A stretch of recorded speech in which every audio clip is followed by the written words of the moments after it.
What is it, people? It's Untaker Productions, and I was gonna make a I'm the Fallen and I can't get up joke, but then that'd be too much of an obvious callback to Opta Blue 16. Yes, folks, it's finally time to review something I've been looking forward to for the absolute longest time. That is, of course, the original Decepticon himself, the Transformers Studio Series Leader Class, The Fallen! Well, that is if Optimus doesn't take his face first. Advanced apology for not being able to get this guy fully into frame, but the painting and sculpting on this thing is just stellar! Pretty much an almost 100% perfect recreation of the bigger baddie from Revenge of the Fallen, as you can see from this quick turnaround. Though I have realized watching the movie again, the movie design is a lot more spindly and a touch more pointy than the figure for some obvious reasons. I mean, the whole split crotch thing looks a lot more awkward in the movie than it does in figure form, and these tendril doohickeys are a lot more slimmer in the CGI model than the figure, from what I can tell. I can completely understand why these were made like so, for both stability and articulation purposes, which I will cover in just a little bit. Yeah, that face. Ooh, that face! I can already hear the sinister voices of Tony Todd coming out of his mouth as he steals the Matrix from Optimus and literally kills a man! Now this figure, despite the plastic used to construct him, he feels pretty durable, unlike what some people would say, right, Chefatron? No hate to him, by the way, but even then, he was right about the falling being super good. Although I will agree with everyone when I say that it might be a little bit more than concerning that over half of this figure is made of clear frickin' plastic. I kid you not, take a look at this. Now that's a bit more than concerning, is it? However, I will admit that it does capture the charcoal black color of his armor pretty decently, but one thing that is definitely missing is the burning orange highlights. That was one of the key aspects of his character design, which in this figure, compared to the movie design, is almost non-existent. Don't get me wrong, there are some orange highlights around the figure, but they don't pop nearly as much as they do in the movie model with the over-exaggerated glowing effect. And speaking of paint, the majority of it seems to have gone to the face, which, if this was painted any less, I think it may have looked like a knockoff. So, from my perspective anyway, it seems like a fair trade-off. But just in general, this figure looks stellar. Now, as far as accessories go, you get these two things. But if you just slide one through the hand and plug the other one in, now the Fallen can wield his staff just like he did in the film. Not to mention the sculpt work on it is super good throughout the entire thing. Although I do feel like there's one thing this figure is missing: the Matrix of Leadership. Because without it, you cannot really recreate the famous scene where he attempts to claim his son, but eventually gets brutally murdered by Optimus Prime. And speaking of recreating famous scenes, you all know it's coming.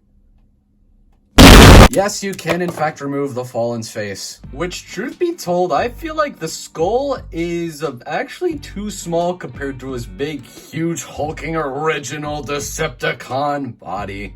Now, I don't believe I will be displaying him without his face, but one thing you cannot access with the face is the jaw articulation. And with it, he can finally scream as he brutally gets murdered.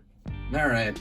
Now let's cover the articulation. So there is a ball joint, hinge joint combo at the neck, which allows him to look up that far, down not too much, some side to side, and unlimited head tilt. The arms can move forward that far before things start to hit self-destruct. But if you do detach this tendril doohickey, come on, you can get full 360-degree rotation. But for the sake of this section, I'm just gonna try and keep him attached. The arms can move out here and here, a slightly concerningly tight bicep swivel, double jointed elbow, which allows for a full range of movement, wrist swivel, and a hinge joint that allows the hand to move inward. No waist articulation, which I don't think they could have implemented into this figure due to the way he transforms. Why did they make him need to transform? What? The legs can move forward about that far, can move back really far, and almost the full splits. Thigh swivel, knee swivel due to the transformation, bend at the knee, no second knee bend, calf swivel, And contrary to what other various YouTubers say, the ankles are not on ball joints because he would have fallen, no pun intended, over any given second and gone tumbling down the pyramids of Giza. The articulation that is there is that the feet can move up and down, the toes are individually articulated, which is necessary for the transformation, and lastly, a really good ankle pivot. Articulation on the Fallen, as I mentioned about the robot mode, is stellar, packed full of all the necessary joints to get him into side and dynamic poses, even without the waist joint. Now, for being just a mainline figure and not an overpriced masterpiece style third-party piece, this figure is articulated to nearly the max. And now it's transformation time? The transformation on this figure, for whatever reason, just exists. And the...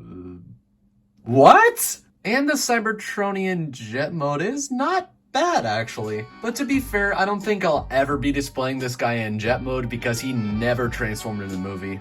Now, this jet mode isn't much to talk about, but I like the use of transparent orange plastic for the cockpit. But hey, Bolt Matrix made do with what he had, and I laughed so hard at the Gumby Bear flying the Fallen joke. One really clever thing that I think Hasbro actually did is make the top of the Fallen's head the main thruster for the jet. This idea I actually think is quite brilliant, and I believe this even helps out with some of the robot mode light piping. And yes, the halves of the staff can be stored on this jet mode, which I guess look like missiles of sort?